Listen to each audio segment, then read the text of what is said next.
What's up, guys, and welcome to the Shifty Crab podcast, where three transatlantic friends get together, they sit around and they talk about games, movies, TV, films, and all the other weird shit that goes on in our minds.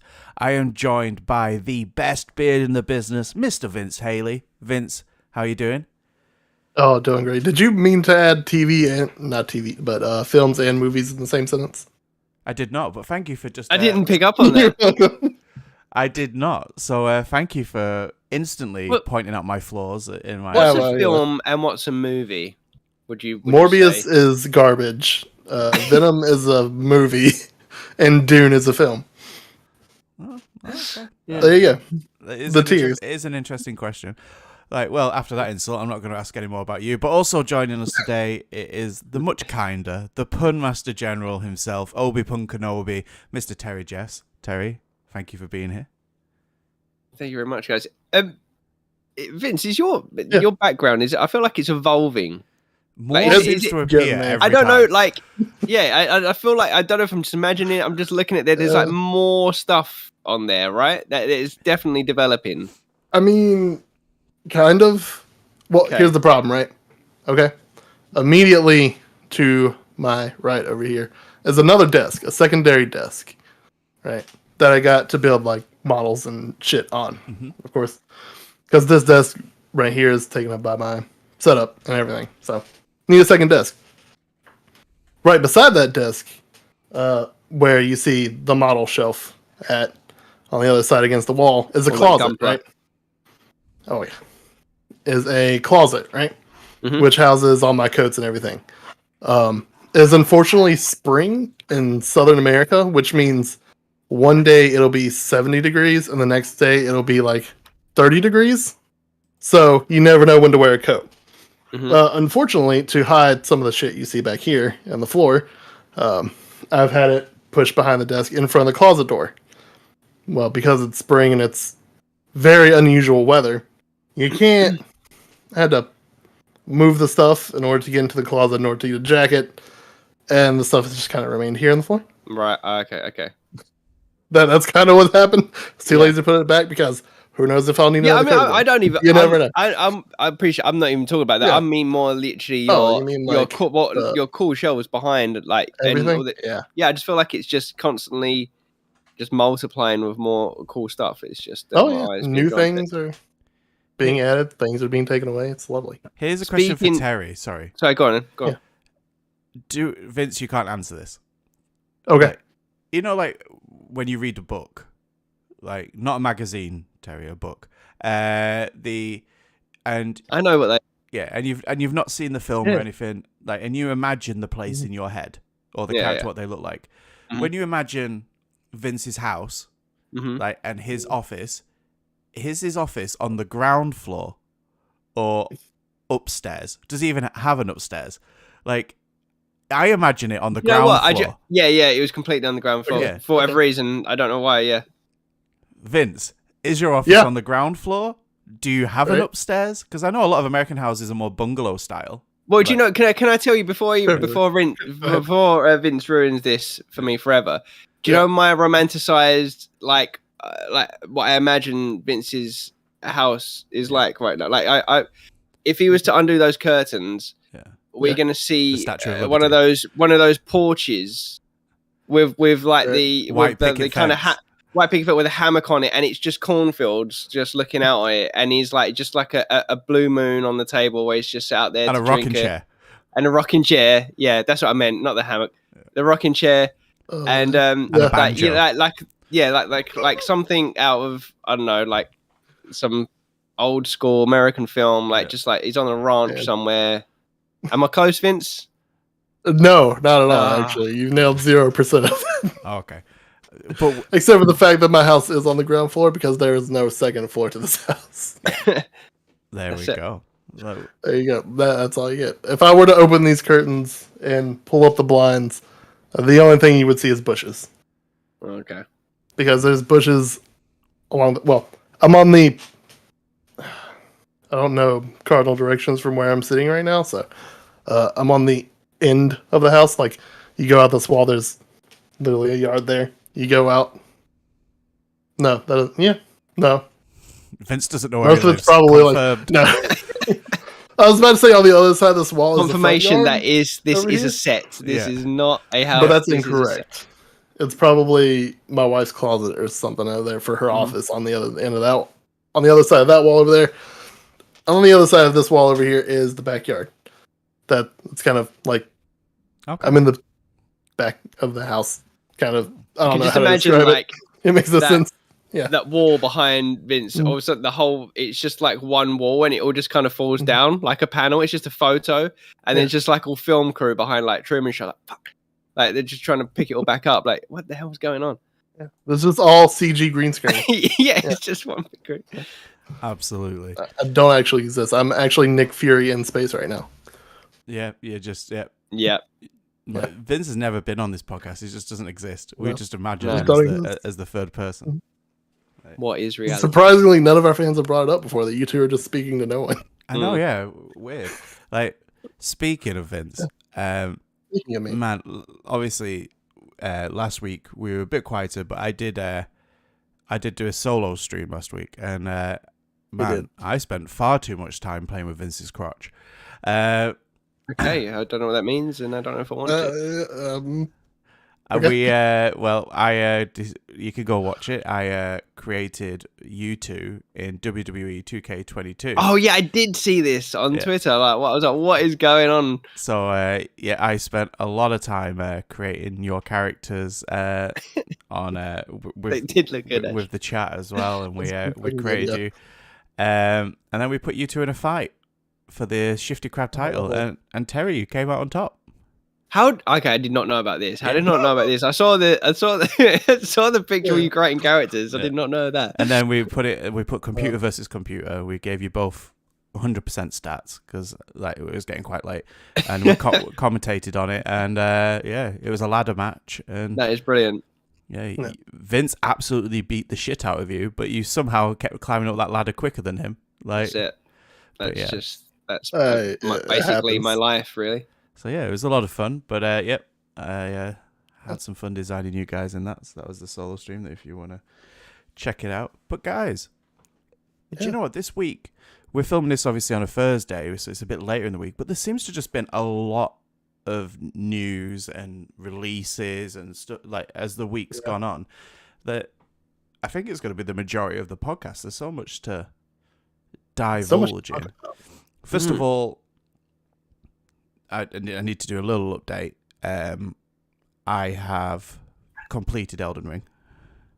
I thought you were going to say COVID. Yeah. Guys, I have COVID. Elden Ring is done. Wow, I can't believe that. I can finally lay it to rest for a while. And you know what? Obviously, you guys are still playing, not going to talk anything about the end or anything like that. What I will say about the game in general is I was getting to the point where I was starting to lose, will to keep going. Because by the end of it, it is like, fuck you. Mm-hmm. All I'm going to say is Eagles can fuck off. That's Eagles can fuck off. Tell Frodo and Sam that.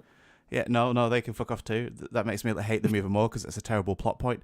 And the but the game is done. Obviously, there'll be DLC. I'll jump back in probably for that. I don't think I'm gonna go for the platinum, because I wouldn't. It's too much for all of these games. Oh yeah, I love these games, but even that's too much. It was getting to the point where I managed to beat the Fire Giant, which was a huge. That was the biggest yes moment where I've audibly let out a yes on my own and fist pumped. But then it was just okay. This boss is difficult. This one's difficult, but they weren't. Some of them just weren't fun difficult. What level were you? My final level was 131, I believe. It seems to be about accurate for what people have finished the game at. And I didn't go back to do the bird stuff. So from 120 to 131 is just leveling up through the bosses because obviously they're giving you sometimes 200, 400,000. Did you unravel all of the map at this point? I mean, not every single bit of it, but have you seen the full world? Yeah, there's a few areas that I never went to because I didn't like I know we spoke about it, but there was like an acid river, like where you could get a weapon. Like I didn't have to go do that, so I didn't.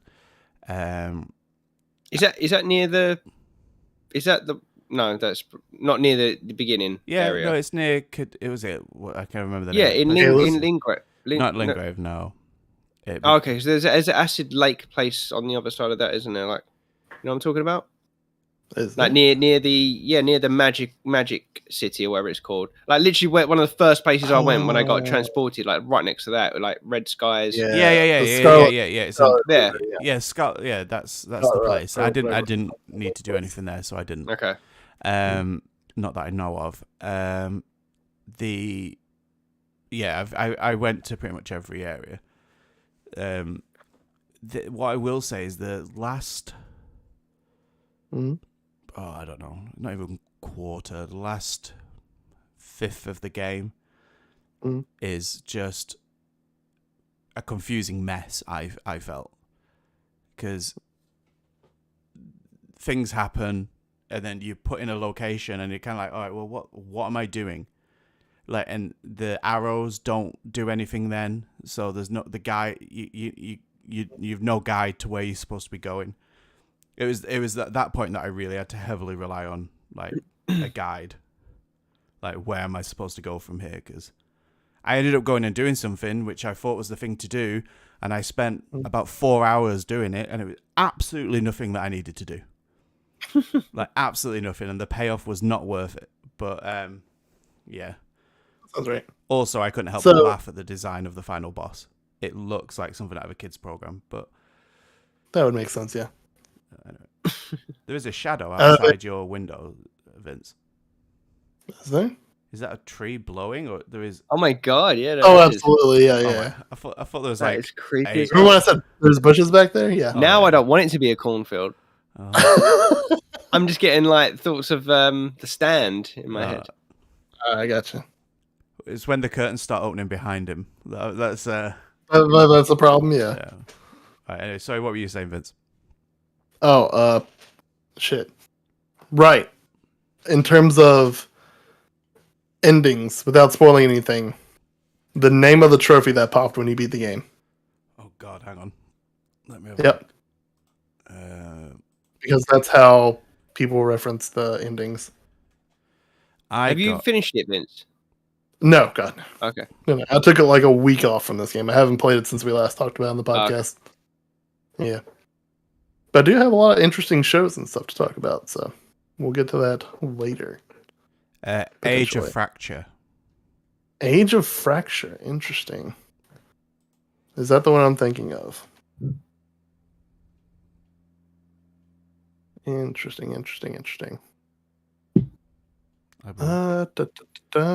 Oh no! Sorry.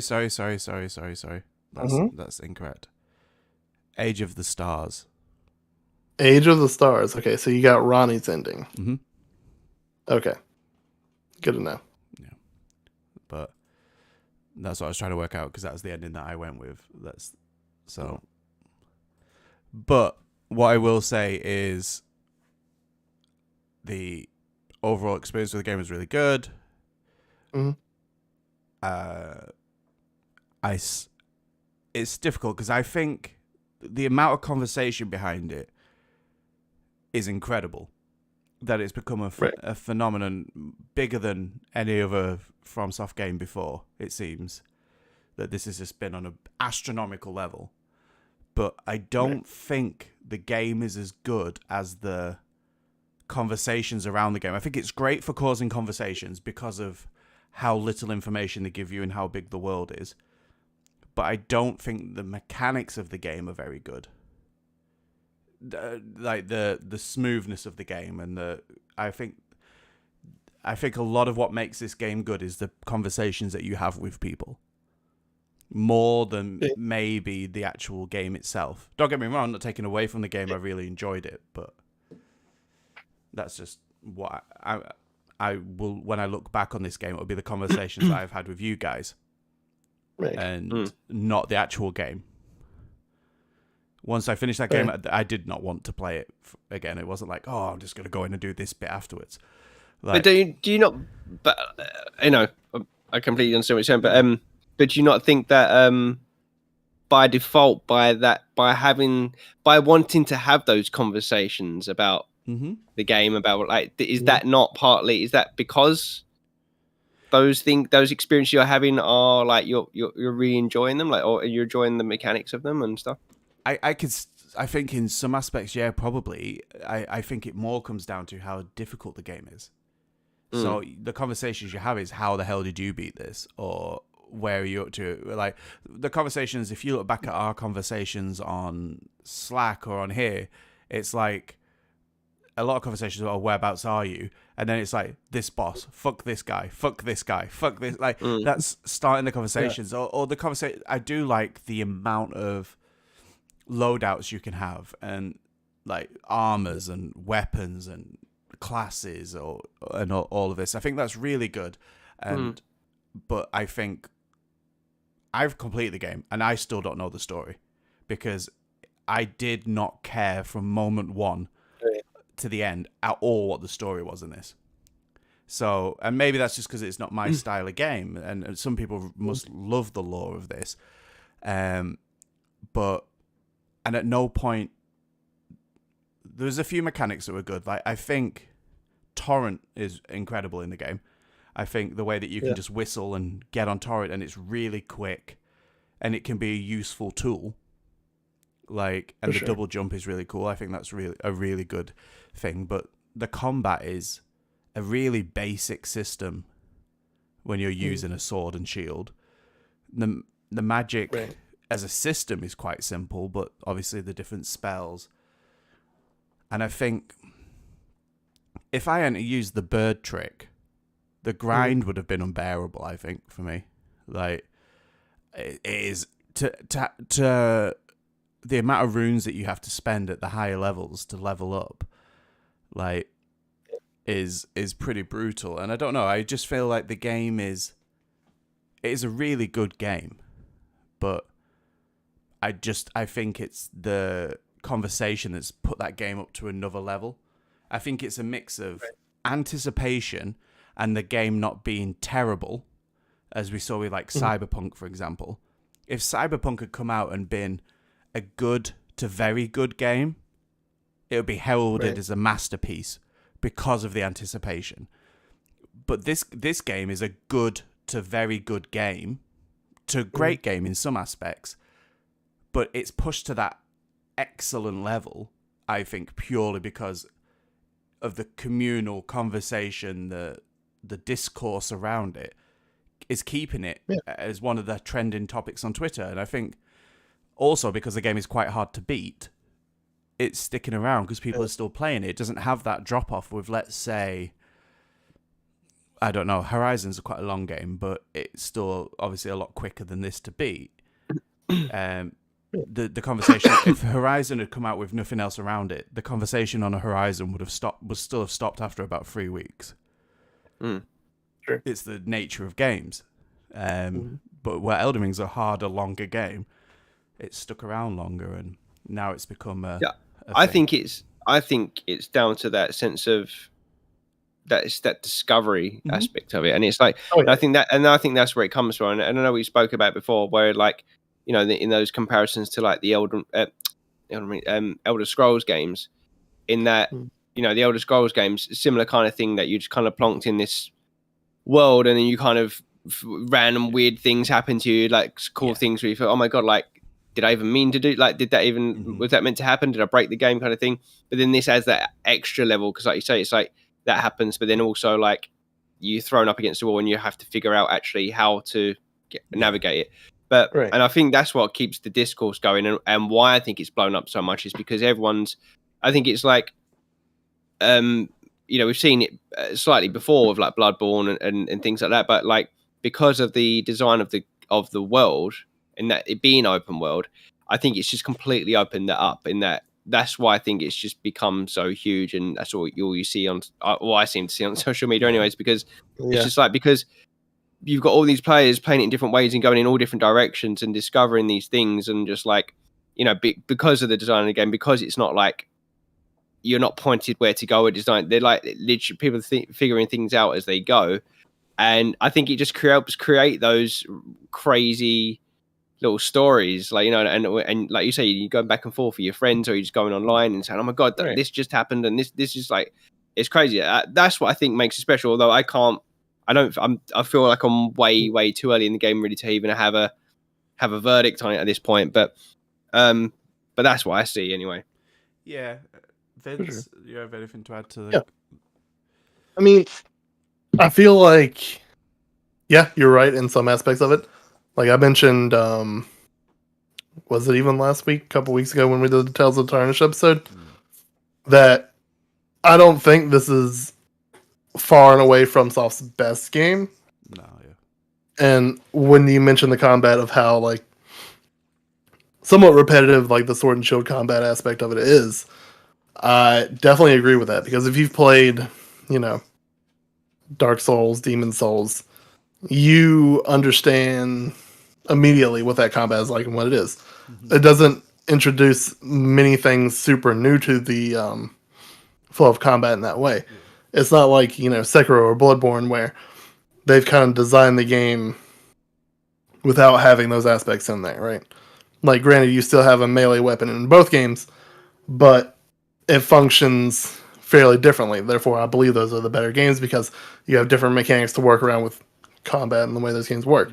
I think where this game absolutely shines is the open world, and like what Terry was saying, the discoverability, because even without, the challenges we've had of like, where are you? And like, fuck this guy, fuck that guy. It's always been about like, did you know you can go here and find this thing, and then leads you to this, and then, you can drop down over here, you can get a new sword or like weapon or ability and things like that. I think that's definitely good for the water cooler moments, and that being expanded into an open world that FromSoft hasn't really done before has really opened up that conversation a lot more. And I think that what we're seeing online is definitely not going to use the word accessibility, because this game is still far from accessible. It is more approachable for new players like yourself, Adam, who haven't played a FromSoft game before, or even like a Souls-like, to where being open world, you can kind of bounce off things that are much more difficult, go do something else, level up. You can do the grinding, because there's a lot more grinding spots within the game where you can. It's where you come to level and come back and fight those. You're not going to get stuck on level much more hard. Yeah, exactly. Like you would in other Souls games. Mm-hmm. Oh yeah, it is much more approachable in that aspect of it. But I don't think everyone's gonna love this game like FromSoft fans are gonna absolutely love this game. And I feel like that's more the discourse kind of we're seeing. Is that like people who have played FromSoft games like Tamor Hussein, Imran Khan, who's absolutely loving this game and singing its praises far and wide. I think that's more what we're seeing, rather than your average player who is playing it and enjoying it, but doesn't think this game's a masterpiece. And I'll be one to say, I don't think this game's a masterpiece. I think it is very, very good. Probably the best game I've played by far this year, which is not saying a lot, because it's only tail end of March going into April. Like, we still got a lot of games in the pipeline that we're going to see coming out. GTA 6. But at least, no, not till 2026. Good luck. But yeah, I think as time goes on, I think this is 100% a Game of the Year contender. Whether it eventually turns out to be or not is going to be a question for a different time. But we'll see where everybody lands, like, come the future, I guess. Yeah, like, I think what I've been doing at the same time, and it's been a really good palate cleanser, is obviously I've been playing GTA. I've been playing through the PlayStation 5 version of GTA, and which obviously very much holds your hands.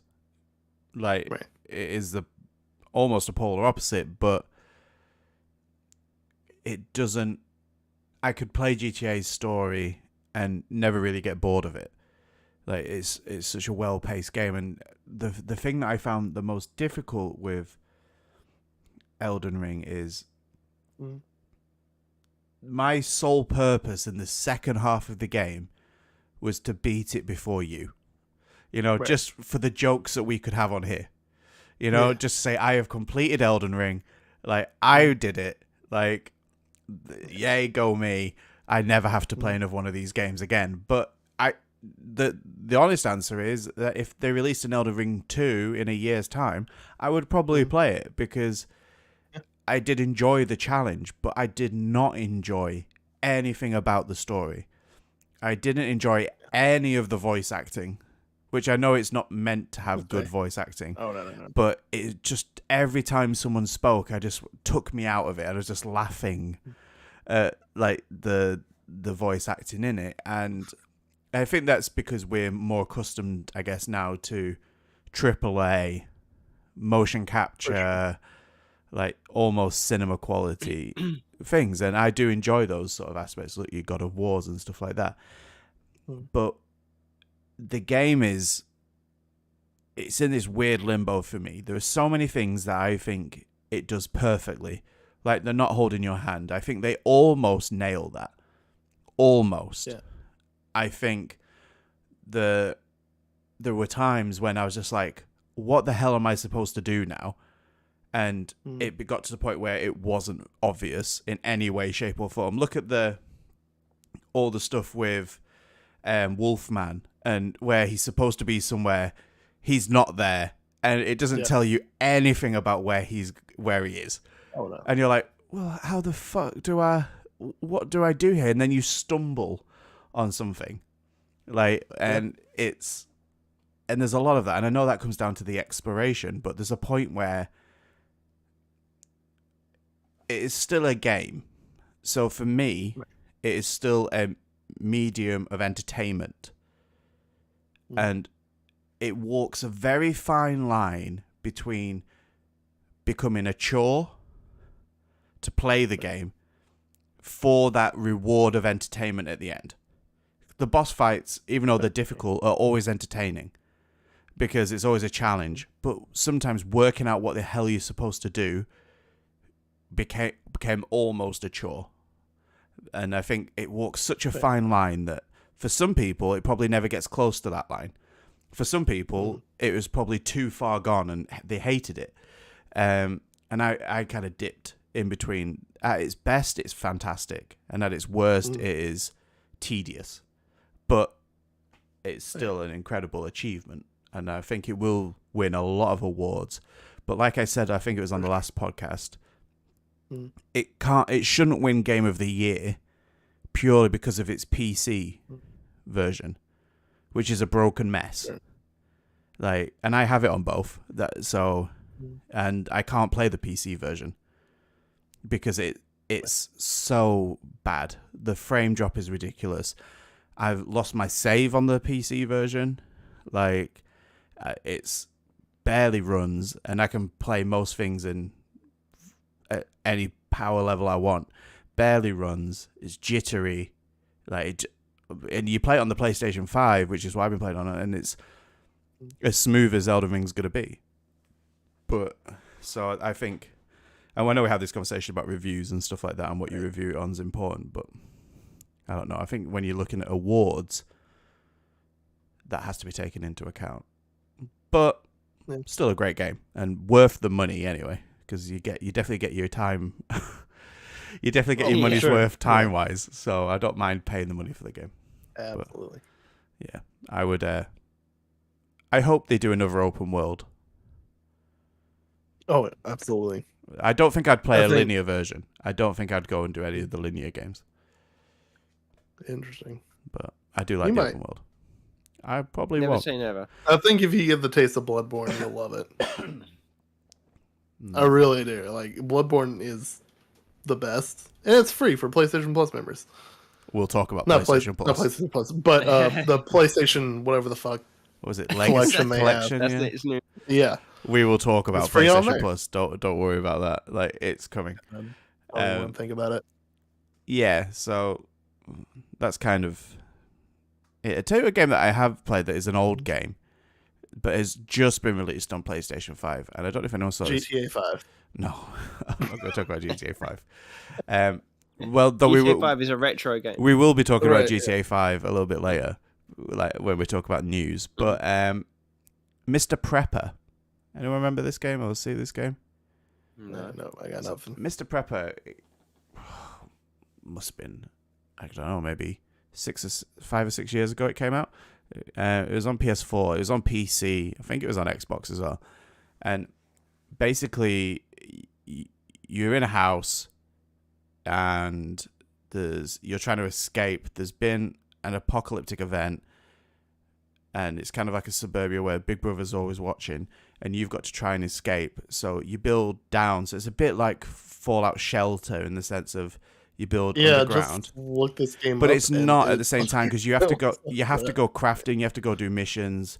But every week, an inspector comes around, and they inspect your house. So you have to hide everything that you've done. But they'll like. It's like The Great Escape. Yeah, very much like The Great Escape. Like but in a house in suburban America.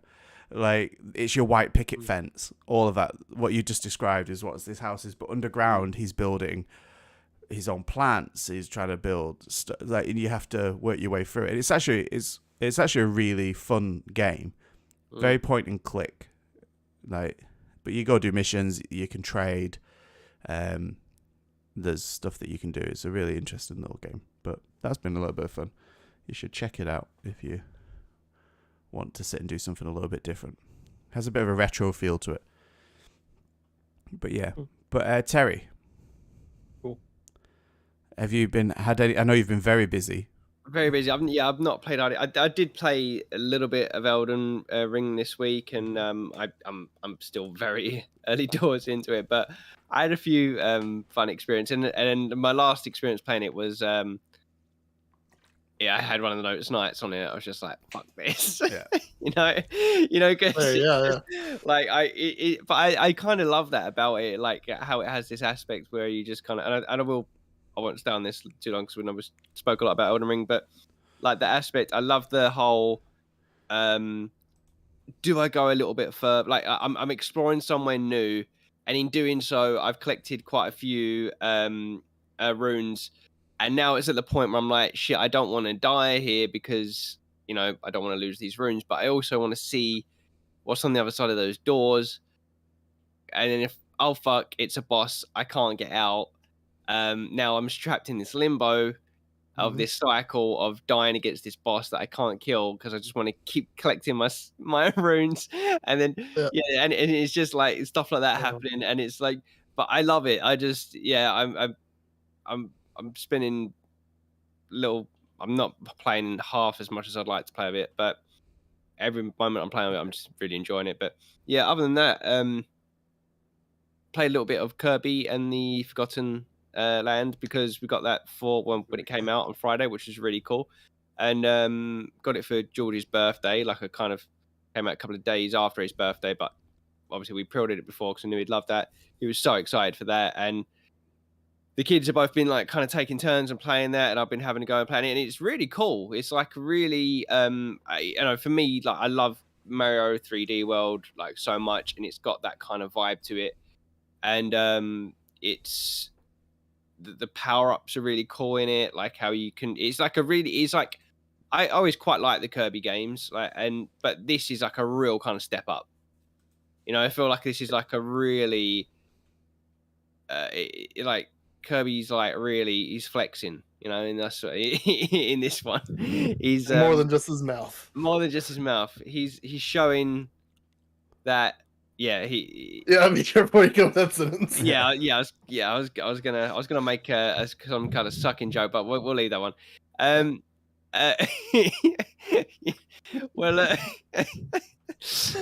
no, it's really good though. It's really good. I've only like played a little bit of it. The kids have actually played quite a lot of it, and they've gotten to like the fourth world and some of that. But as you're going through, like you guys probably seen, like this, like the game starts off and like I think it's meant to be like Dream World, like it's all kind of everything's kind of sucked up into like this black hole, and then you're trying to kind of rebuild the world. So as you're playing in each level, you've got your kind of home base, and then like you have to keep collecting the. I can't remember the name off the top of my head now, but like the you have to kind of free the characters. They remind me of like the little characters like in Rayman that are stuck in the cages, and you have to like free them. And the more you free of them, then you can unlock like and rebuild the stuff in your town, and like you get to go on these different things. Like you build a cinema, and then you can go into the cinema, and then you can use that to watch all of like the cinematics and stuff in the game. And you build this, you know, it's all that kind of stuff. But it's really cool. It's really smart how it uses like the different power ups. Like when you suck in a car, and then you have these like literally like car driving areas, and then there's like stuck in a vending machine, and you're spitting out soda cans. There's like you suck in one of those. I forget what they're called. You know, like those things where you like ping air, like a circular thing, and you can kind of, yeah, you know, you get like bazookas or whatever. I don't know what they're called. Get hit with like a wave of air. So he turns into one of them. So he's like hitting stuff with air and stuff. What other ones? Ones where you inhale these like steps. So like and then you can kind of like move them, and then you spit them back out to like move steps to different areas. So really like using the power-ups in really smart ways, and like making it more of a puzzle game. But more than that, just it really, the camera angle, which is very much similar to 3D World, really suits a Kirby game, you know, and which I've, you know, I don't know if there's ever been any other Kirby games like that. I've only ever played 2D side-scrolling ones, but it really works well in this. But yeah, it's cool. I'm looking forward to playing a little bit more of that too. Yeah, I feel like this is like the first 3D Kirby game, isn't it? I think so. Yeah. I mean, other than the golf, what was the golf game on the SNES, which was awesome, but that was like was 3D, but you know, it's a different kind of game. But yeah, no, really good, and I can see this. Hopefully, if it does well, I can see them doing like sequels like similar to this. Oh, I'm sure it'll do well. Whether it goes sequel is up to Nintendo for sure. Yeah. Nintendo does what everyone else don't. Exactly. Good on Nintendo. Yeah. Good on Nintendo. Other than that though, yeah, can't think of anything I've watched other than the F1, which has been very entertaining. I'm sure Adam would agree. Maybe I won't. No, maybe I. No. Yeah, well, you don't know. The first Bahrain race. Yeah. Was wow. No, I do agree. It's been a interesting start to the season.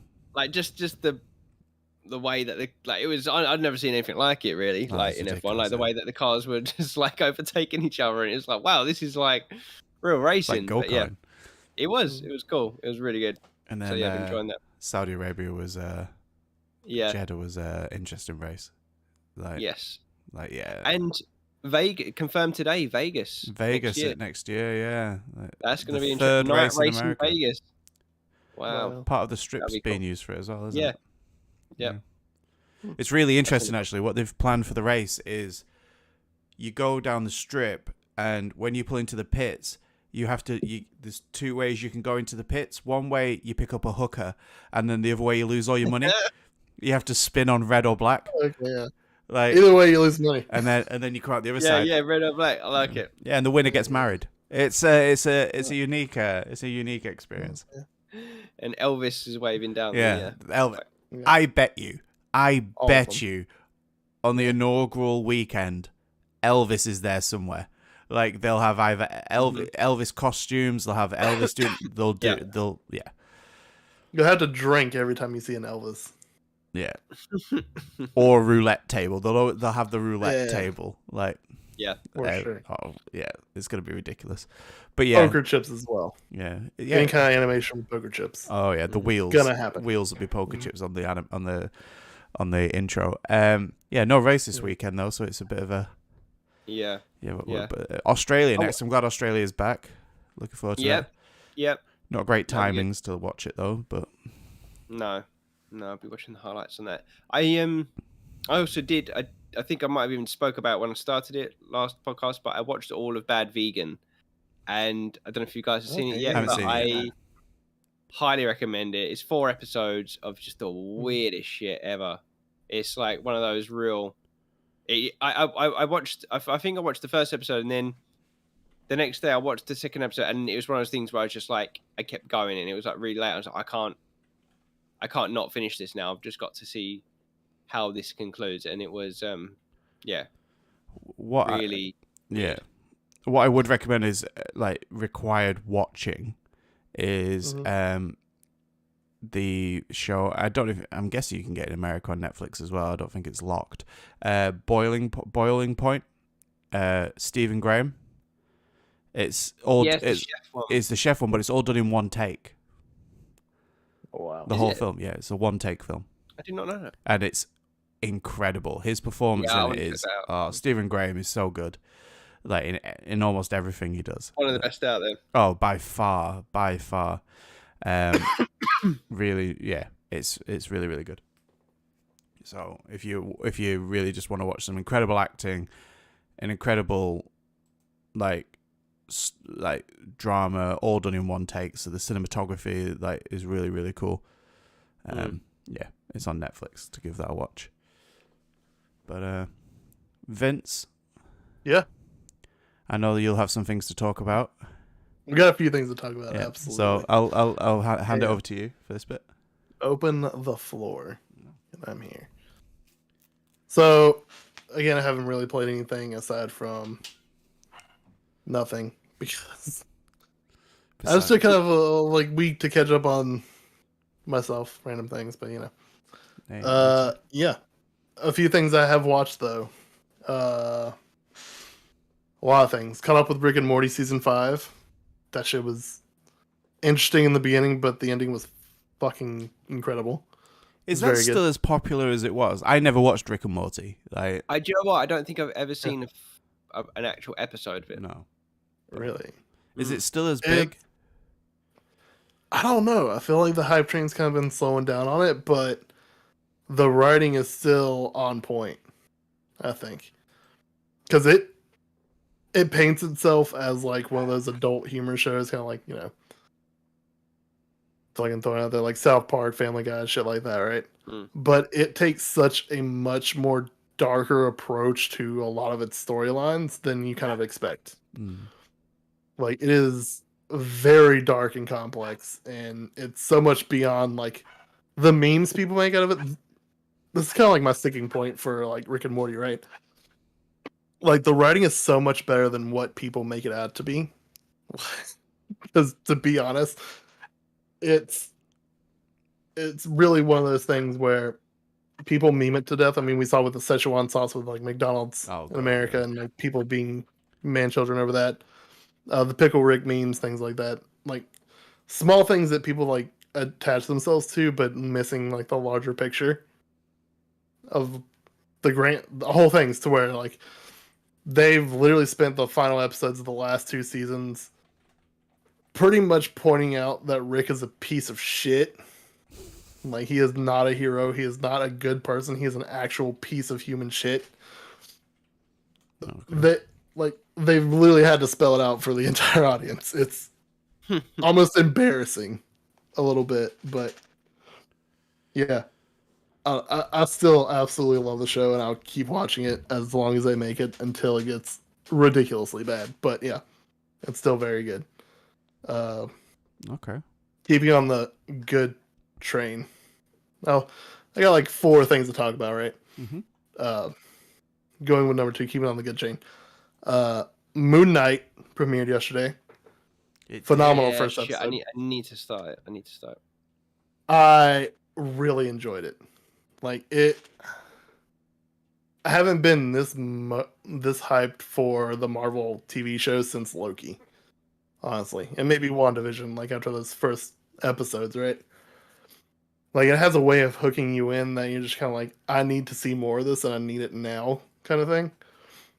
But I like that it's doing that week to week thing, because you are clamoring for that next episode, and you are speculating, and you are looking back at it, and it's just... Also, Oscar Isaac, man. I just gotta give it to him. He's so good. The fact that he's playing like this kind of character is very interesting. I can't wait to see more of him throughout the rest of the season. Do we know how many episodes there's going to be? It's 6 episodes. Okay. Oh, wow. So it's fairly short. I don't know why I thought it was going to be longer than that. Right. Like, they've usually been around, like, 8 episodes, 10 episodes. Are they quite dark? Like, or are they... Like, I was always confused with Moon Knight, because obviously there's a lot of dark elements in... Moon Knight's pretty dark. Mm-hmm. Yeah. Like, it's also got a bit of a horror element to it as well. Like, some spooky shit happens in the first episode, and man. Is it jumpy? I just can't wait to see more. Jumpy, no. No, that's okay. It's more like if you watch, like, Haunting of Hill House or something like that, it's more like the, like, atmospheric type of horror going on. I like the set. Yeah. I mean, I'm completely vibing with everything I'm seeing from it. Speaking of Oscar Isaac, though, please tell me both of you guys have seen Ex Machina. No, I want to see Ex Machina so bad, though. No. Adam, have you seen it? I want to. Let me tell you, right? I only saw that film probably about 2 years ago for the first time. One of my favorite films now. Absolutely incredible. Like, if you want something that's really, like, kind of... I think Vince particularly... Yeah. You might both... I think Vince will really... Oh, I'm sure. Really like it. It's like... It's just really well-made film. And Oscar Isaac... yeah, it's just great in it. And it's just... It's like very bleak, very... One of those kind of isolated kind of films. It's just clever. I think you'll like that a lot. I always see it, and I'm always like, I think I'd really enjoy this film. The cast is incredible, and it's just, it's great. It's great. One of those films I could watch over and over again. Okay. I can't. I need to watch that movie for sure. It's one on the list of shit I need to watch. Yeah, but more importantly, better films. What's next? Let's just move on, like, out of... Just so no Moon Knight spoilers. Yeah, let's fucking talk about Halo, right? The TV series. Oh, yeah. Yeah, let's... Yeah. Come on, man, just give it to me. Yeah, I mean, it's... yeah, I mean, that's the box quote. Put that on the DVD when it comes out. I mean, like Vince Haley. It's certainly a program made for television. Yeah. It really shows at Is it would you say it's kind of like Sci-Fi Channel kind of stuff, or like that kind of level? Sharknado level? It's got a little bit more budget put into it than that. In the trailer, there's some really good looking stuff in that. I'm guessing they blew it all in the trailer. Yeah. But the vibe that I was getting, and I haven't seen any of it, like that. It's just like character-wise, acting-wise, it's just not quite there. It's that level where those kind of shows used to be. Yeah, I mean, I'd absolutely kind of have to agree with that, because, especially with the CG, up close, it looks incredible, right? Like, the details on, like, the elites and the prophets. Yeah, that elite looks so good in that trailer. Oh, yeah, and it looks good in the show, too, right? Like, a lot of the budget went to that, like, up-close CGI effects, but when it pulled out and, like, some of the action bits are a little not super there. It looks a bit more like cartoony at times. Like, it's not perfect, but again, it is working on a very strained budget of a television program. That said, that also probably didn't have to extend to the dialogue and acting of the show as well, unfortunately.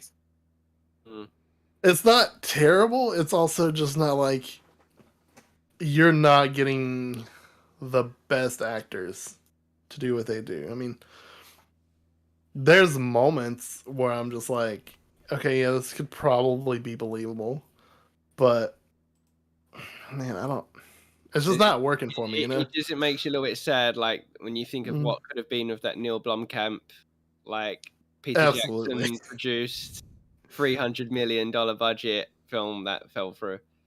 For sure. Because we'll never know. Aside from the fact that, like, I mean, I know there was this whole thing leading up to the release of the first episode, which I've only watched the first episode and probably going to watch the second episode tonight, and we'll see if I continue watching it afterwards. But, yeah, what the fuck was I going to say? That's almost like the story, like, because they don't know what they're trying to say either, apparently. Something about, like, the director, showrunner on it said something that they didn't want to follow the games, that they were kind of, like, ignoring it or something like that. And, yeah, it's been kind of confirmed that the show's non-canon to the games. But they're definitely keeping some aspects of it as well, right? But the way they present it, God, I really don't want to say this because it's going to seem like a negative thing, and it absolutely is meant to be a negative thing, but it could be very construed as not to be a negative thing. It feels like they're going into a very YA novel direction with it. Okay. It's kind of unfortunate because they introduce a teen character that's kind of stuck with Master Chief from what it looks like going forward. Yeah, he's babysitting now, isn't he? Yeah, it kind of really seems like it, which is, something we get in The Mandalorian, something we get in The Last of Us, something we get in just about every kind of storytelling scenario we're getting now. Mm-hmm. And something we kind of don't really need here, especially in something that has an already rich and fleshed out world as Halo kind of does. Not speaking strictly from video games, but more to like the expanded universe where, books, graphic novels, and all those things exist. Like there's like this massive universe that you can kind of play around with. And I feel like they're kind of, I don't know, taking it in a direction that I don't think is really going to speak true to what Halo is and what Halo can be. I think the show kind of has potential to be its own thing.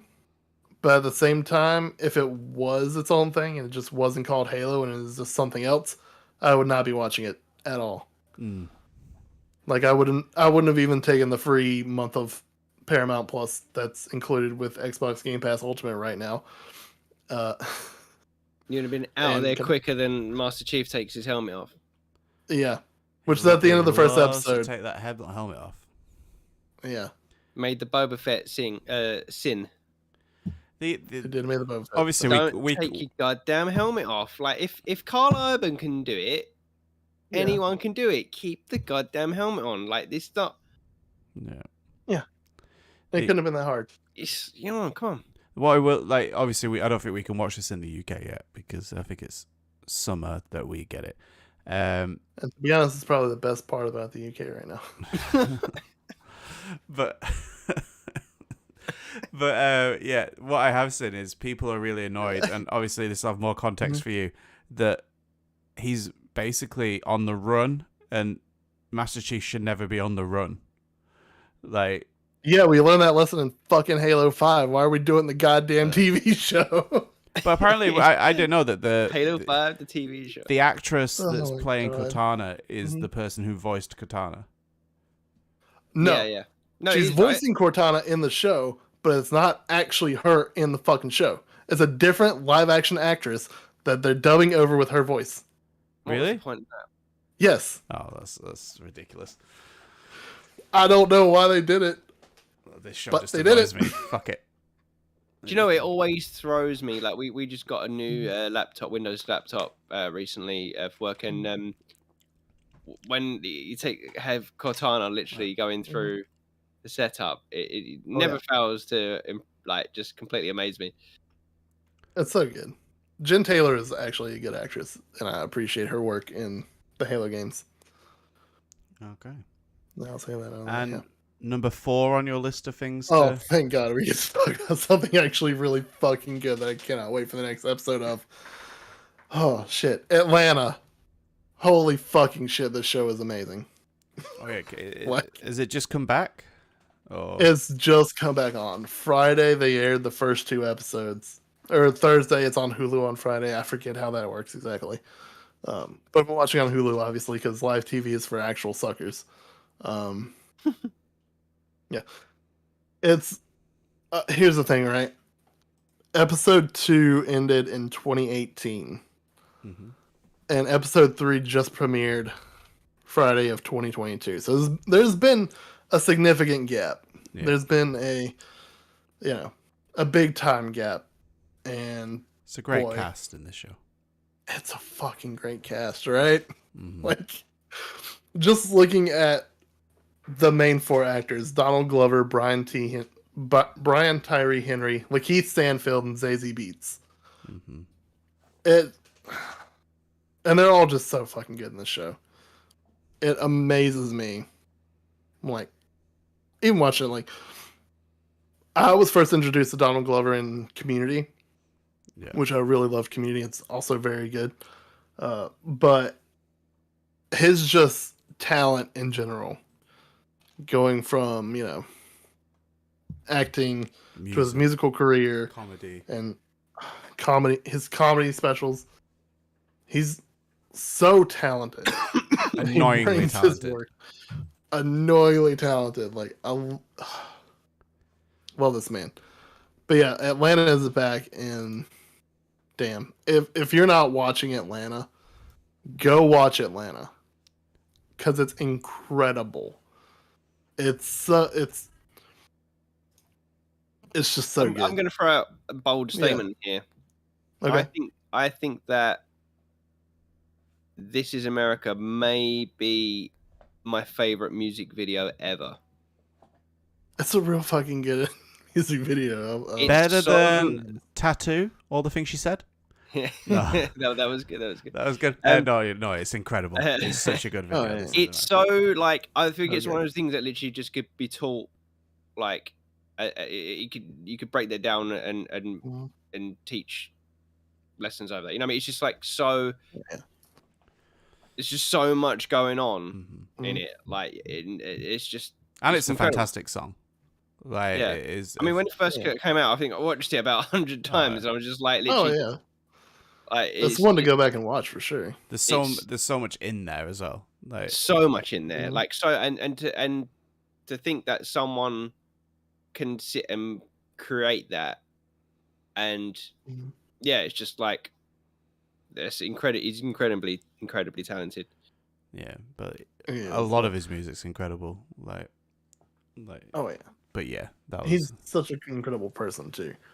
But I mean, you can't not talk about Atlanta without at least talking about Lakeith Stanfield, because holy shit, what an actor this man is.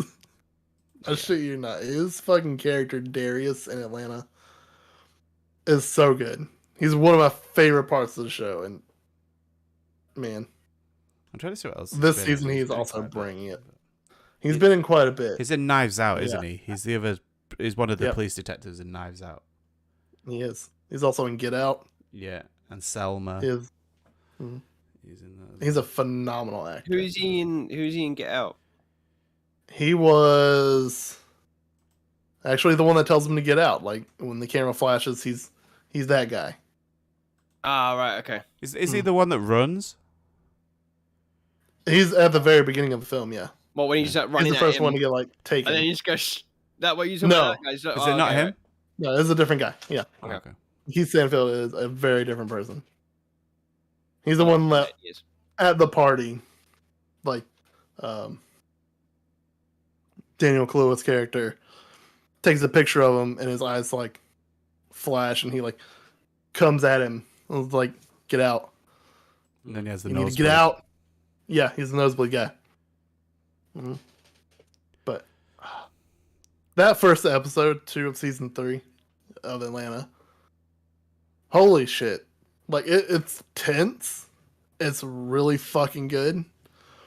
And if you like the complexities of, This Is America, the music video, they absolutely bring it in that episode, which they base off a real life event, which I will not spoil, because absolutely go watch fucking Atlanta. Yeah. There's so much to say about this show that's just like, I cannot wait for Friday, so I can sit down and watch the next episode. Zazie Beetz is really good as well. Zazie Beetz is fantastic.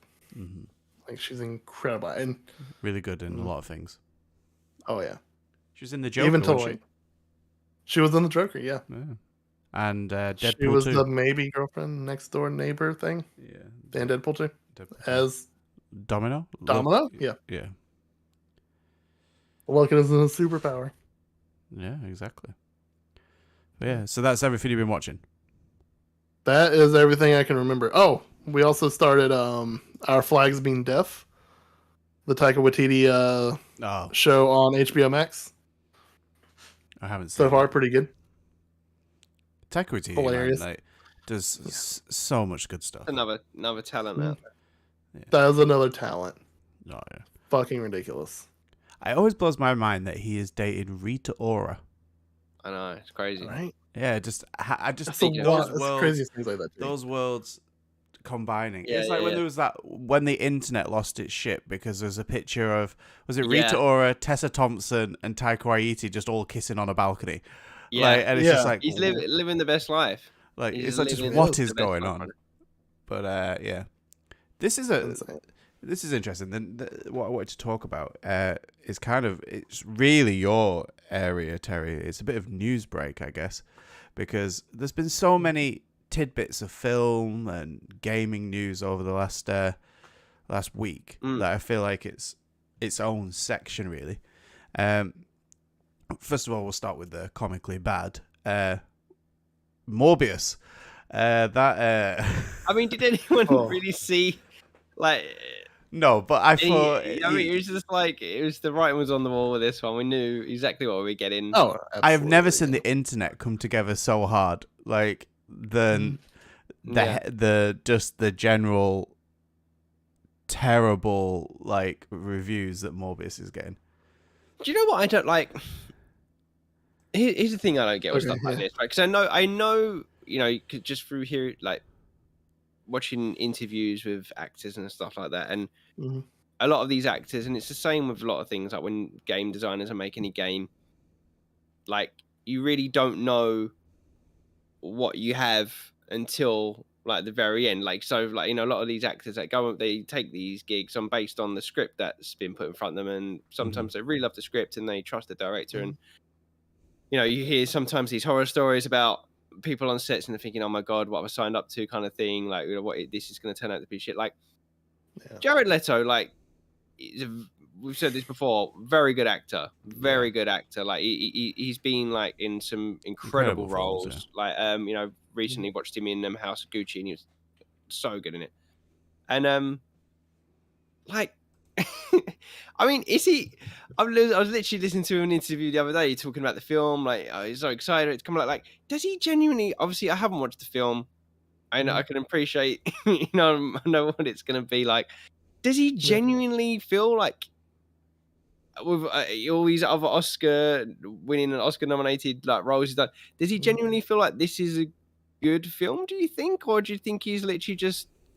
Oh, I think he's so far up his own ass that he absolutely thinks it's a good film. He did a great job on it. Yeah, I mean, maybe for sure. Because that is the one thing he does. He isn't a leading man, so he doesn't star in movies like he does. He's always done his support roles. So maybe it is because it's like a film that he's starring and he's thinking, oh, like maybe he can't see the forest for the trees kind of thing. But I was just thinking, like, it's just we can see from a mile away. This was just going to be a very like a mediocre at best, but bad film. I don't know. It's painful. Is it? It's just painful that you've got, because obviously they're not Marvel. There's Sony that are doing these, aren't they? I believe. Yeah. But because there's been crossovers, it's getting very close to the good Marvel product that the MCU has built that is mostly a hit with a few exceptions. And then you've got this cesspit of shit that is slowly just oozing its way closer to tarnishing the product. And that's the problem. I feel like it does taint that. It does, like, there are those people out there, the general like public. They don't know the difference. They don't. They like what did we go see at cinema recently? Batman, and they played the Morbius trailer before, and they're very much just like, the next character in the Marvel thing, and it's very much like to the average cinema goer, and they just think, oh, this is the next Marvel film, and like, you know what I mean, and it's just, it does make it just, it ruins it a little bit. No, yeah, it's and I think it doesn't help that obviously you had in Venom 2 the post-credit scenes, and other films which I won't mention have post-credit scenes that obviously merge some things, and even if it's just temporarily, those links are there. And and the thing is, it gets really messy as well, because unless I'm wrong, like Morbius is like pretty much a staple character within the Blade, like, you know, in the Blade, and then you've got Blade coming through, like in the MCU, which you hope, you know, is going to be of this quality that the MCU setting, and then you've got Morbius, this very closely tied character, which is just this shit film, and it's just like, you want me to rock your world right now? Have you seen Morbius? I have not seen Morbius, no. Okay. But apparently the director spoiled it all on Twitter. Oh, okay. However, Morbius is set in its own universe. Oh, is it? It's not part of the villain verse that Sony's making. It's not part of the MCU. It's apparently its own universe. Yeah, right. Well, no, apparently, because I've not. I've heard about the post-credit scenes. And I've just seen a brief synopsis of the film, which was obviously not good. And they said that its biggest its flaw is it's just a film that's just trying to set up this other stuff. You know, like, so what is the other stuff then? Well, it depends how much you're spoiling or not. But I don't care. No one gives a shit about this movie. I'm not going to watch it. So, well, the post-credit scene links it and ties it to the Spider-Man universe. So it is absolutely in the same universe. I don't know what bullshit that he is talking about. I don't know. Listen, I've seen it. No, yeah. It's been back and forth about it being its own universe. Let's see.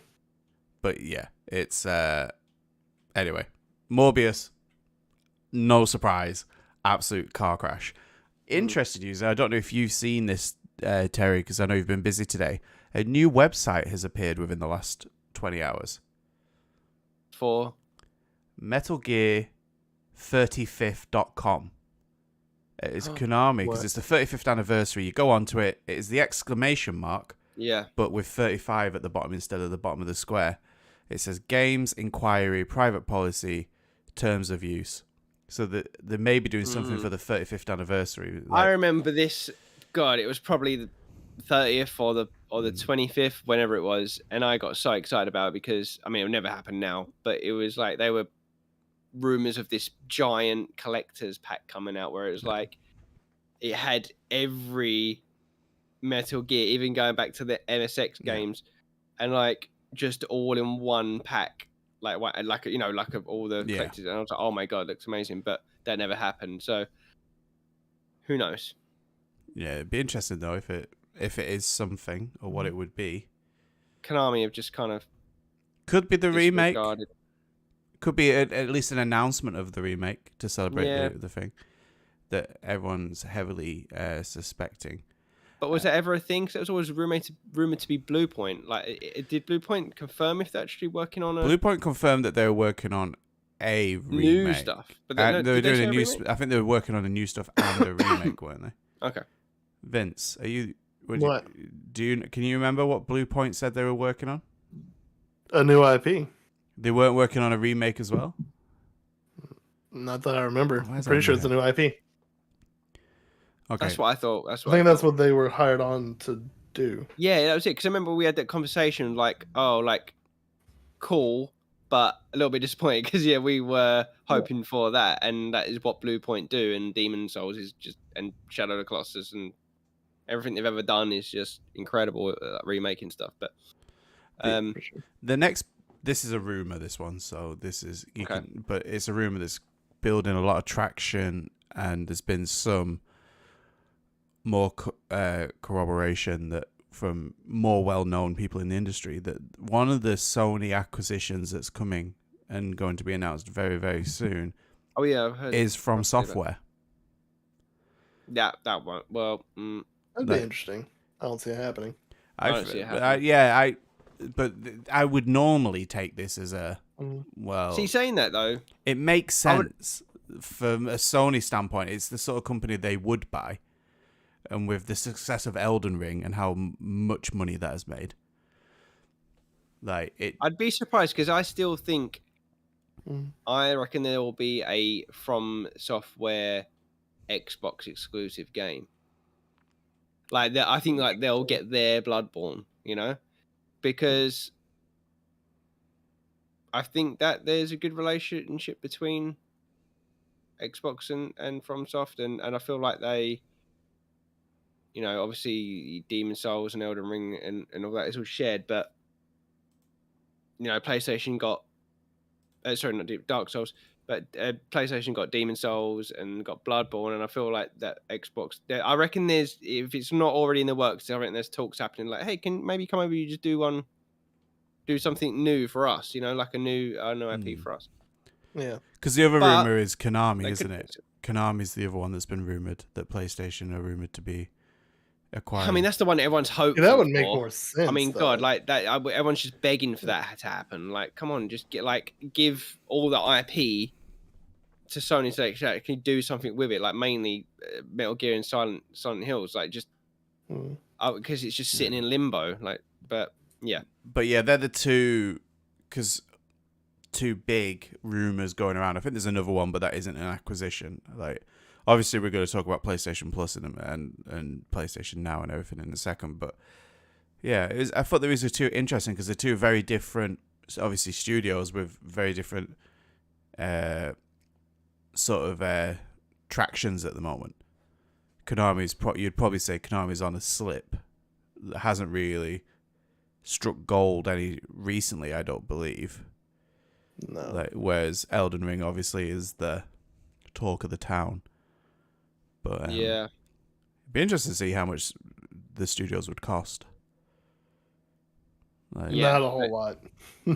From Software, I think would be. From Software, Konami, maybe. Post Elden Ring, they've probably added a few noughts to their to their at least one nought to their. I mean,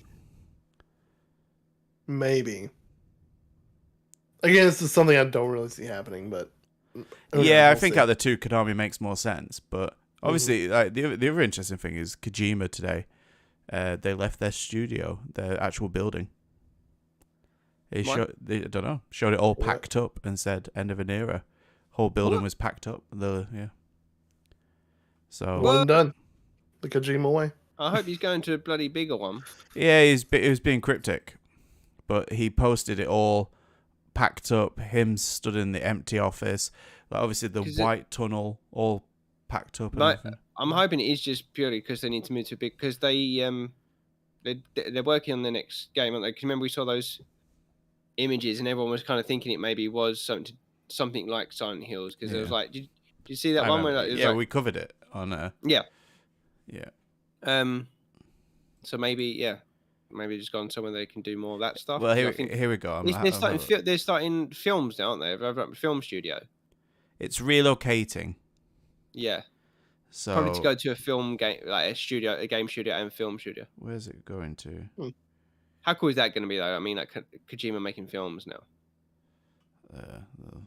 I mean, he's been making films for like the last 30 years with a little bit of gameplay in between. But these ones will be at the cinema. That'd be really good. It's just moving studios.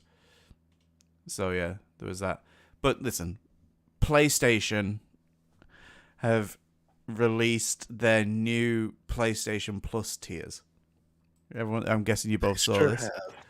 Like, I know. You, like, what do we think about this? Like, there's 3 tiers.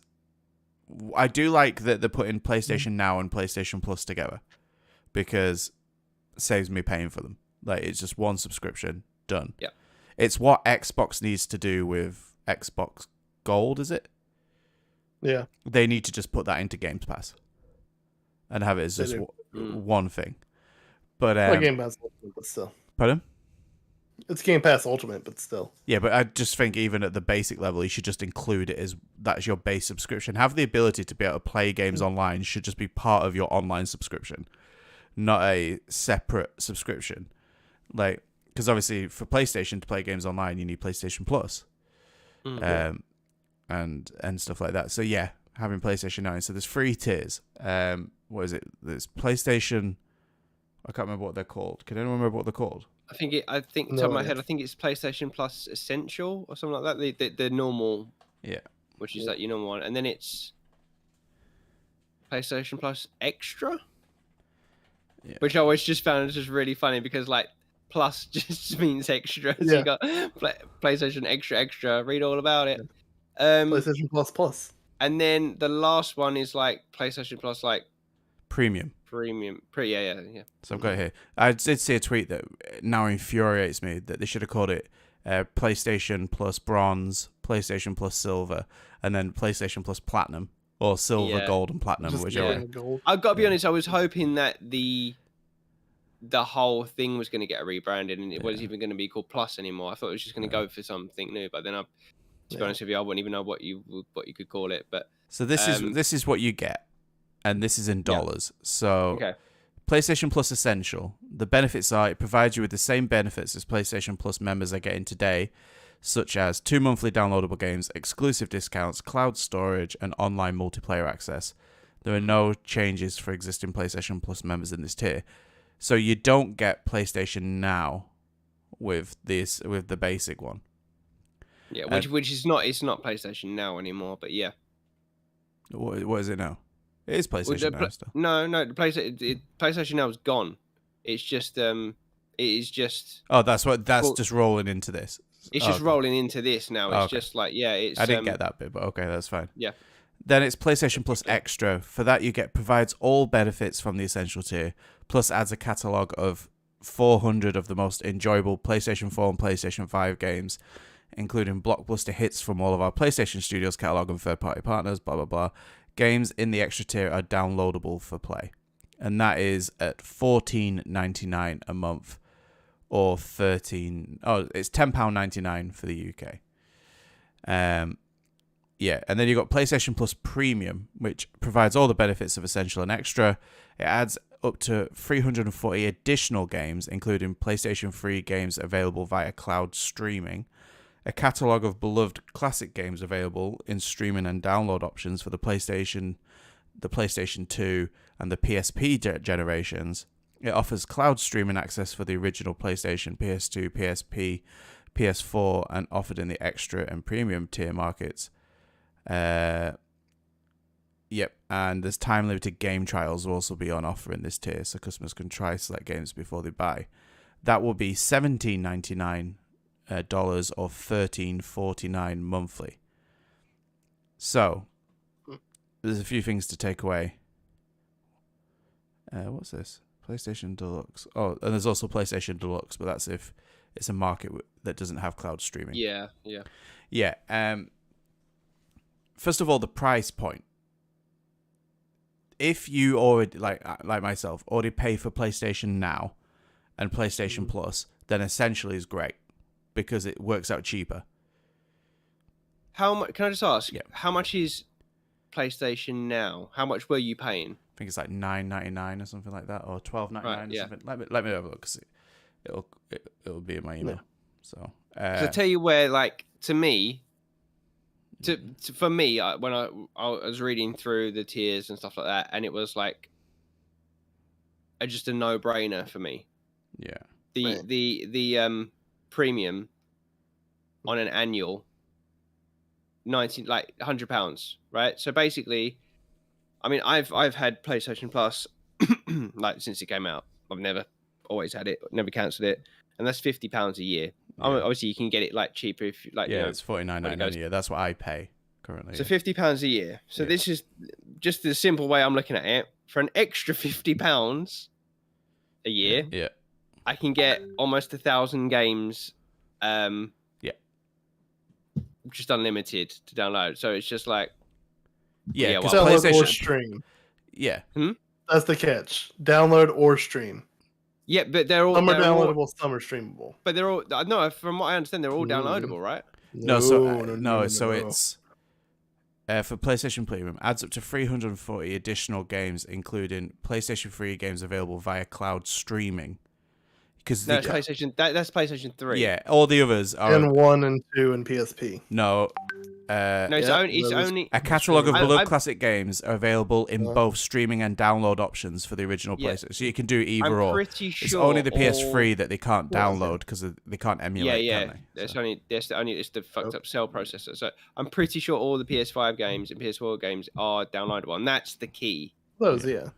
That's the key, because that's what the different was from PlayStation Now. Yeah, and PlayStation Now is $10.99 a month, I think, currently. Yeah, it was never. So I was paying like $120. Thing. Yeah, you couldn't do it yearly, so it was £120 a year to have the way that they've done the tiers. I think that they're encouraging you to go to the annual one, and it's like, and it makes sense, because I think if people obviously making these comparisons, price points between Game Pass and I think that actually on a yearly thing it actually works out a lot cheaper. I don't think Game Pass has a yearly. United Kingdom yearly is $83.99 for the premium. So for is it $83.99 per year, $10.99 a month, or $83.99 a year. It's $99 if you wanted to do it in America. It's that's even more. Like so it's just like it's like an extra £40, like £35 basically. You're paying extra than what you would do. It's a no-brainer in that sense. In that, it's really easy. Like for someone like me as well, like I'm playing a lot of games, obviously from like a few like years ago, like, and like say they might be 2 years old, 3 years old. Like the fact, like I don't know, it chucked up a list of games on there. Miles Morales is one of them. Yeah, right. Miles Morales. That's a game right there that I'm gonna want to lay money down on at some point, and that's not gonna be like the cheapest. Just probably buying that is just like literally just pays for itself. Basically, with the price of games, like that for that one game. Like it is just like, so to me, and I know they've not said that they're gonna, and I never. Yeah, I don't think you'll get day one releases on this. No, and people are kicking off about this. I'm like, that was never gonna happen. That was just never gonna happen, and there's no need for them to do that. But this to me is just like, I just think that it's just. I think I think it's really good. I think. It's not game changing, but it's. No, it's not going to compete with Game Pass, but I don't think that was ever the... That's what people need to realize. I think that this isn't a competition, a direct competition to Games Pass, because PlayStation, as great as it would be for us to have day one release and stuff like that, which obviously would all of us consumers to have all of that, but PlayStation aren't interested in doing that because they have their model. It's not that they're not interested. I don't think they can do that, even if they wanted to. They can't. They can't. They don't have the finance to do that. I think. Who was saying it? Is it? Jim Ryan, whoever it was. It was saying basically like the only reason that we are able to make these exclusives and these huge AAA games is because we generate this money for the sales to pour into them. If we were to like just give these away, like. It just wouldn't happen. You wouldn't get the games that we're making anymore. They'd have to change because. So I'm happy to get those big tentpole first party games, and then eventually, like I don't know how much time like passes, whether it's a year, whatever. Then they go onto this PlayStation Plus. I like the idea of the game trials because you already have really that. Cool. So with EA Play, all of their games that they released, basically, you got a 10-hour game trial. Like most of them, I remember they didn't do it with Star Wars. What was it? What was the Star Wars one, Vince? What do you mean?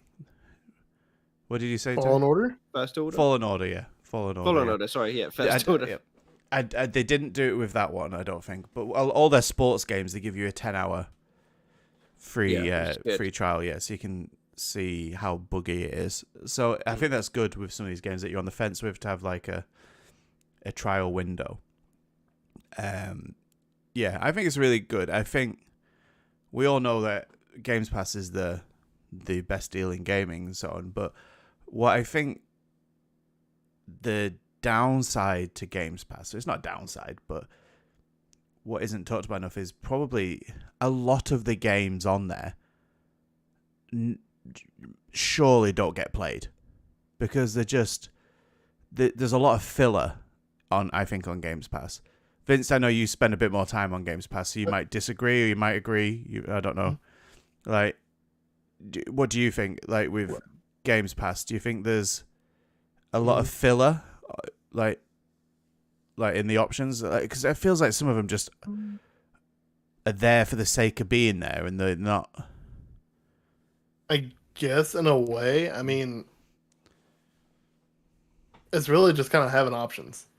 Yeah, like I'm sure the PlayStation program is going to have the exact same thing, right? Well, yeah, like you're going to have those little filler, indie games. It's like anything. I mean, like you look at any streaming service like Netflix, like you got stuff on there, but then there's a load of shit you're just kind of blading through. But like you say, there's someone, anything on there, someone likes that. It's giving it, it's giving those options to like lots of different types of players, and who knows? You may like find something you want to play. Yeah. Or maybe something that looks interesting, you download it. You don't like it, you uninstall it. Like, I mean, the cool thing for me, particularly as like someone that likes to kind of jump back into the older stuff, like the fact that they've got like the PS1 and PS2 stuff, and the PSP, although they completely shun Vita, I'm not happy with that. But I hope they expand on the library that because like obviously we've had the PS1 and PS2 games been available on the PS4 and stuff and PS5, but it's always been very minimal. I feel like so like these just kind of correlate. Like it could really expand on that a bit. But I know that, and that is the thing. If you were to ask me, like if I was disappointed about any of it, that would probably be, if there was one thing I would wish for, the one thing like we keep saying time and time again, which I praise Microsoft for doing, is their preservation, and it is their backwards compatibility. The fact that you can literally play any Xbox game going back generations, how they've just kind of like lovingly restored all of that. I just wish PlayStation would do something like that and invest in that. And I know it's tricky with some stuff, particularly the PS3, but I just wish they would just make it so that we could kind of just just dive back into all those old games, but like in a way that's not like this weird little port thing, like I want it to be like a full-on experience, like they do on Game Pass. That I would like, and I would pay extra for that. Like if they said like, oh yeah, here's this extra tier, and it's like, you get to play, through all the archives, all the old stuff, and it's all been restored to 1080p, and it's like, I'd be all over that, because PlayStation's got such a rich library of series and everything. Yeah, no, I totally agree. I think it's I do think this is a step in the right direction, and I do think it's going to open a lot of doors. And it's a start. Yeah, it's a start. Yeah, it's PlayStation sorting out their biggest problem, which is their like UI and their services. Like obviously that's Xbox's strength. It's really what it does. Like probably better than, definitely better than Nintendo, and definitely better than Sony.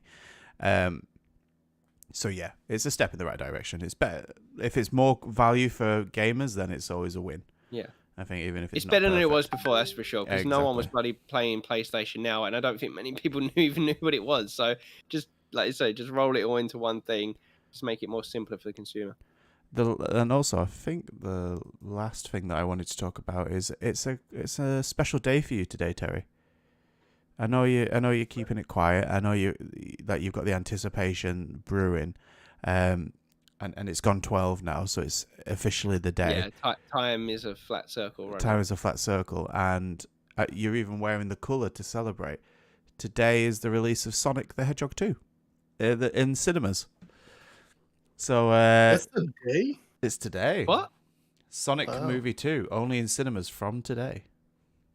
It's not out now. It is. Yes, it is. I'm looking at it right now. What you No, it's not. There's no way you're watching it. No, I'm not watching the movie. Like on Twitter, there's people starting to put their reviews in. See, I've got April 8th. I didn't think it was coming out then. I thought it was like... No, it's very much this year. Yeah, no, it was this year. I don't know why. I thought it was It's literally trending by Paramount. Oh, Paramount UK. I think it's out in the UK today. Oh my god, it is That's out. It bullshit. is out now. Yeah, in the UK. Yeah. How? Right, okay, seriously. Well, This That is- is just- looks like you're This, going to this the is where theater. Terry just logs out of the chat. That He's is just going like, crept up on me. Like I had no idea it was out yet. Wow. Okay, I need to get Master to the cinema and see that. and apparently there's a really cool post-credit scene. Gotta go fast, guys. You gotta go fast. Like, Gotta go fast. apparently really good, something really good after the credits. I don't know what it is, but like, yeah, there he goes. Shadow the Hedgehog. Yeah, It's probably gonna be. We all know it. there he is. There he is, the little fast boy himself. You know what? This is still in its wrapping. I still not opened it Not yet. surprised. It's incredible that though. I love the artwork.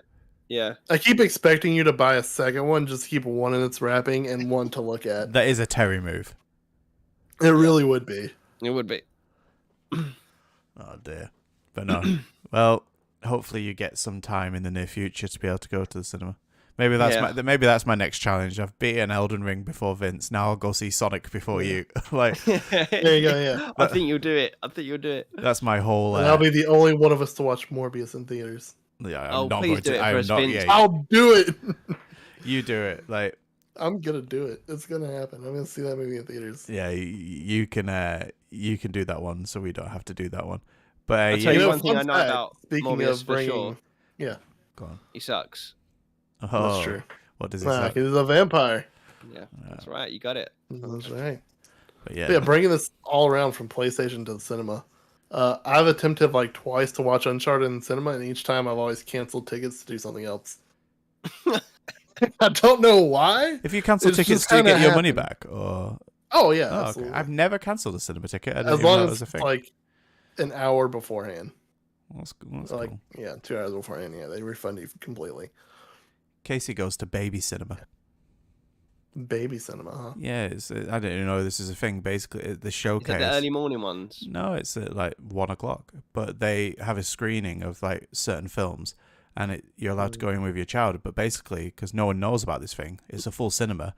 There's her and one other person that keeps going to the cinema with their child, and the children just sleep through it.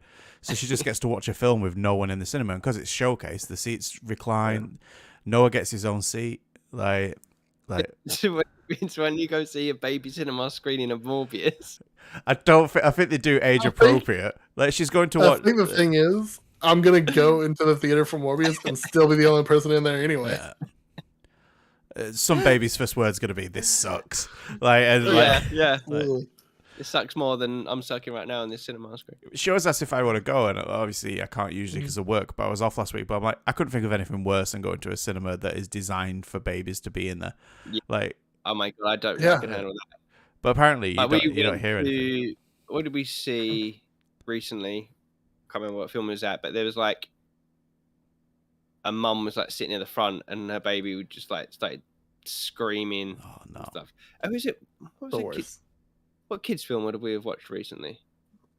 I can't remember, but like the mum was like kind of trying to calm the baby down and stuff, and then in the end she just had to kind of leave. But I was just like, oh my god, I cannot. Like, Yeah, it's always a could've- difficult one, isn't it? Like, because oh, I completely get it. Like, cause like, but Yeah. but still, like I don't know. Like I don't know if I would be comfortable taking a baby screening is different, but I don't feel I'd want I to wouldn't. even I put couldn't. myself in that situation because I'd just be on edge like the whole time. And I get so- quite bad secondhand embarrassment. So if Noah Yeah. started screaming, I'd feel like, oh my god, everyone Yeah. hates me. That's Yeah. Like I wouldn't. He's not a screamer really. He doesn't really cry, but only when he's hungry. So long as you keep him fed, he's fine. But she always says, "Do you want to go to baby cinema?" I'm like, nah, I'm alright, thanks. I'd rather. Yeah, I'll pass. I'll pass on that, especially because they're never great films. She saw the one with Channing Tatum, Dog, is it? Oh yeah, that's yeah, like an incredibly depressing film. yeah. Apparently it's not. Apparently just nothing happens. Oh well, that makes sense. Yeah, so she watched that, and then next week Something does happen. Channing Tatum gets a paycheck. true. Like, apparently he's done a really good film with Sandra Bullock, The Lost City or something. It's like in a jungle, but apparently it's very, very good. Like a good comedy, like film. So you should check that one out. But yeah, I think that's kind of it. I don't think there's much to talk about. Obviously, sad news. Obviously for Foo Fighters. Like, and didn't you have tickets? For them? Man, sure had tickets. Don't have tickets anymore because they canceled the tour. Yeah, but that was out of respect. It's the best call. Yeah, man. That's sure. Foo Fighters, probably my second favorite band of all time. So it's been obviously it's been mainly the only music. I swear this just like keeps happening to people in all of my favorite bands. Yeah. Like Linkin Park, like the Prodigy, like the Foo Fighters. It's literally just like all the time now. It's getting like quite worrying. Yeah. Like it's be a little bit becoming the norm a little bit too much.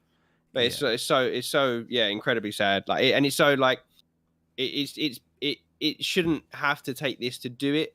But like it's been really nice. I've been like because my boy's like really interested in music lately, and they're always like interested in anything I'm listening to, and I've literally been like giving them like Foo Fighters like education, like, and we've been like listening to like all the best songs, and like now they just like when they walk into the kitchen they just like go to like Alexa play Foo Fighters, and then they just start rocking out and stuff. So it's a good education, bringing a new generation into it. But you got to feel for Dave Grohl as well in this, obviously.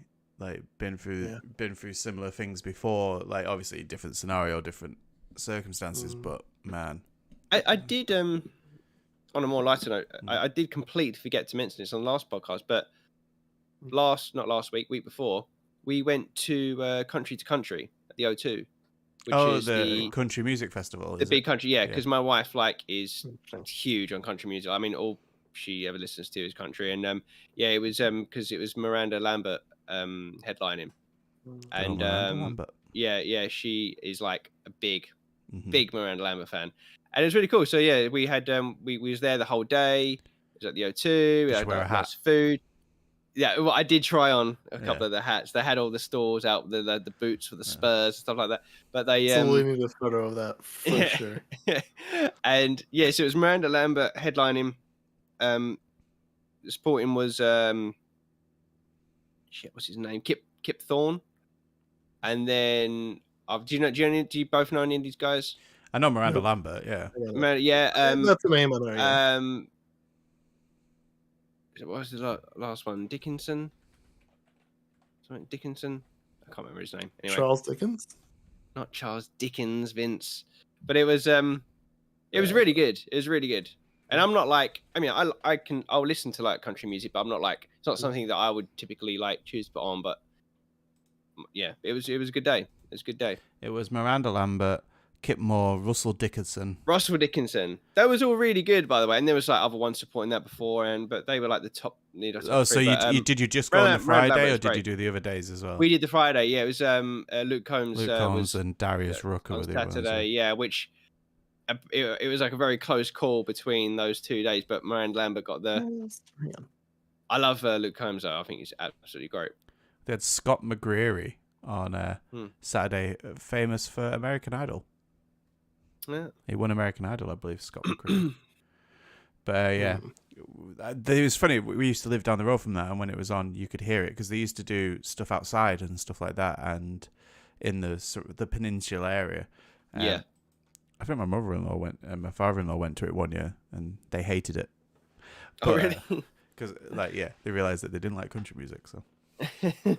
Or one of them did. They realized in that moment. Yeah, I believe it was my mother-in-law realized that she can't stand country music, so. But yeah, that's cool. Like a nice day out of the O2. Yeah. Like, cool did you go to any of the pop-up restaurants in the O2? They've got all the back end of it done now, haven't they? With all the burrito places, chicken places. Yeah, we ate at the we ate inside the O2 at the Cuban restaurant. I can't remember the name of it. The one near the front? Nice. Near the front, and you go in. Yeah, it's nice. Yeah. Some good food in the O2. Do any shopping in the outlet? No. Really capitalised on your time there. Okay. Yeah. Yeah. All right then. Right. Had the roof been fixed? Yeah, do you know what? I didn't see. It wasn't long after it, because when that happened, I was like, oh shit, this is our thing's gonna get cancelled. But yeah, I didn't even see where that was, to be honest, like where the rip was. Yeah, basically because of a storm, the roof of this place ripped off. Like, the O2 is a dome, and like half the roof just got ripped off in the storm. So. Yeah, it was when those crazy winds were happening, right? Mm-hmm. Yeah. We'll talk about that for about 10 years because it doesn't happen often in the UK. Yeah. So, yeah. So. Although, before we close, can we just please mention that literally last week I was like in my t-shirt and shorts on the beach flying kites, and then today I'm literally in my coat walking, driving through the snow. Oh yeah, we've got snow. Yeah.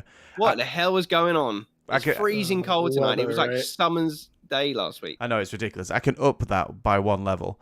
Like I took today off work to finish off the garden.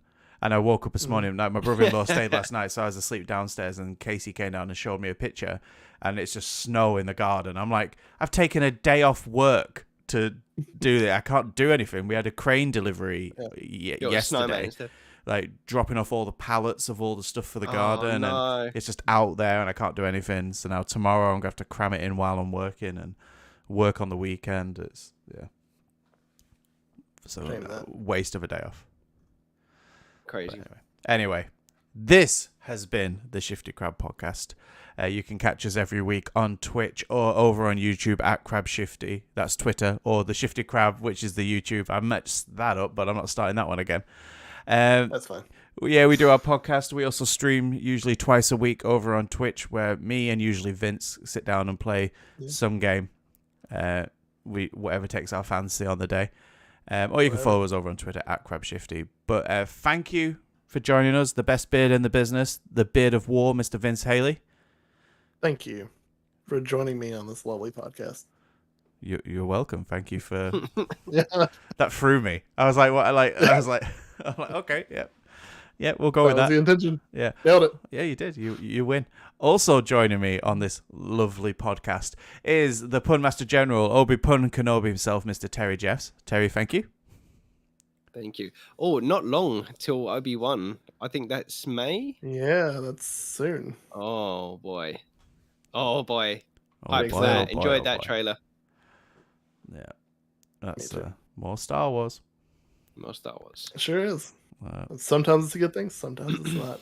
We'll see. Aren't they making another Star Wars thing at the same? Isn't something else being made at the moment? They're always making a Star Wars thing. There's the rumor of Damon Lindelof right in the next one. Oh yeah, that's what you sent through. Which is good. Yeah. Anyway, bye. Stay shifty. Bye.